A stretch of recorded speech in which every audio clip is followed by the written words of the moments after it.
Good day and welcome to this post-COVID lockdown time. There's been much that's been happening over the last several months, and life has been difficult for so many people in so many ways. But hopefully we can work towards something in the future to bring back some sort of normalcy. Just in case you don't know me, and it could be that we've seen each other so long ago that you fail to remember, but I'm the parish priest of the three partnered parishes of Sacred Heart, Diamond Creek, St Thomas, North Greensborough, and St Mary's, Greensborough.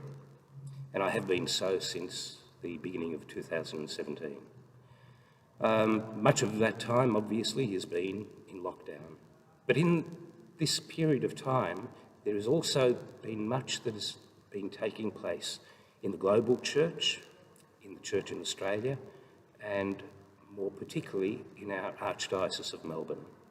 In the global church, we're called to talk about synod, talk about how we can listen to one another more deeply.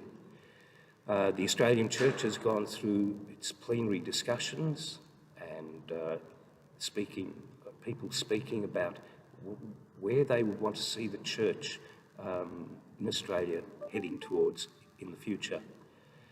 And the Plenary Council is meeting to discuss those, and they will make a decision about that, how we move forward in the middle of next year, 2022.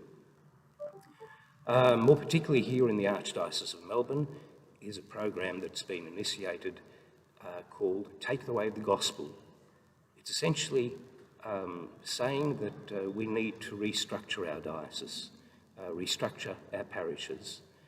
And so this short video, is going to have three people from our three parishes, Margaret from Sacred Heart, Fiona from St Mary's, and Kathy from St Thomas, speak about what we're called to do at this time as we move ourselves into the future in this restructuring process. A lot of it is based, and they will tell you, but a lot of it is based on the fact that there are a lack of priests to cater for ministering to the so many parishes, but also a question of the viability of some of those parishes in our archdiocese. So we need to make some changes. It makes me think that Vatican II already spoke about so many things that we need to do something about, and in the way of collaboration, cooperation with one another, co-responsibility, and for lay people to work together with clergy and the hierarchy. It's our responsibility and mandate as people who've been baptised to collaborate with the leadership of the church for which we're responsible. So sometimes we don't do things even though intellectually we know we need to make changes. Sometimes it happens that it's only when things become desperate that we attend to those things. And I think we've reached that time in the Archdiocese where we need to attend to leadership in the parishes. So I now call for each of the members of these parishes to speak about what we're proposing and how we're going to move together into the future in a co-responsible way. In May and June this year, parishes in the Archdiocese of Melbourne first became aware that consideration was being given to how the local church may best be organised in the future, changing the current arrangement of individual parishes. The priests of the diocese only learned about this at a meeting held for them on the 28th of April. The impetus for this action was the realisation, developed over several decades and supported by current demographic and economic data, that the existing structures were unsustainable and have been for some time, with declining numbers of Catholics participating actively in parishes and a declining number of priests available to minister in individual parishes. The Archbishop outlined his vision for the church in a pastoral letter to parishioners and in meetings with the clergy and lay representatives from all parishes. The vision, titled Take the Way of the Gospel, was a reimagining of our parishes, organising them into mission communities. A mission was described as a family of local faith communities coming together that provides for personal and community faith development and worship, responding to the sacramental and pastoral needs of the community and outreach and service to others.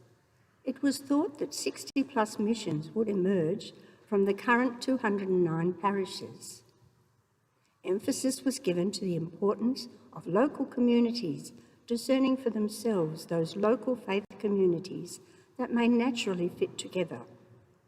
It was stressed that this process was not about forced parish amalgamations or closures. Each parish and each region has to discern what they need and what is best for them in their own time. Since the initial meetings, the partnered parishes of St Mary's, Sacred Heart and St Thomas have formed a combined group consisting of our parish priest and associate priests, our pastoral associates, parish administration staff members and lay people from each parish. This group has come together to consider and share thoughts and understandings about this substantial project of mission formation at a time when we have been unable to gather in person as faith communities and to begin the process of information sharing, discussion and discernment. Some members have attended additional online meetings about the process of forming missions and the support materials available to assist with communications, consultation and discernment within parishes. It is hoped that as restrictions end, parishioners may meet together to gain a fuller understanding of this project and what it may mean for parishes and for their communities. It is vital that parishioners of our 3 partnered parishes are actively engaged in the process of discernment so that we have a voice in the decisions regarding the future of our local church. We are very aware of the diminishing number of priests available to minister to our parishes.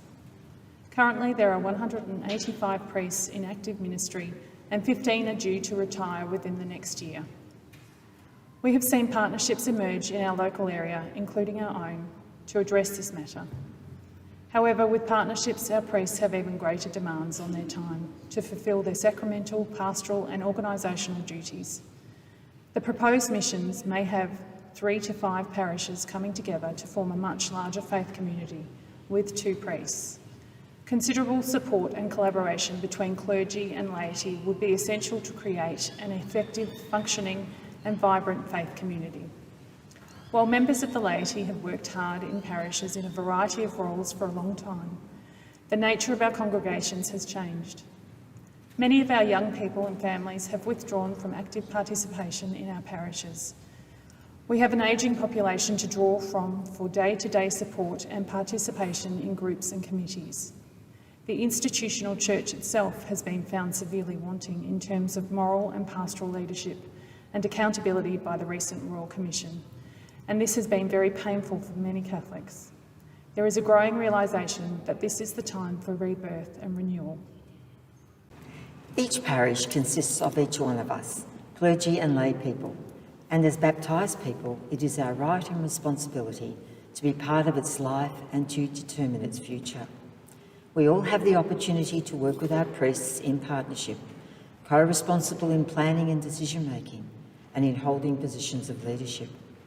We are able to envision and work toward a mission or partnership that enables members to bring forward their ideas with confidence and to contribute to building flourishing faith communities.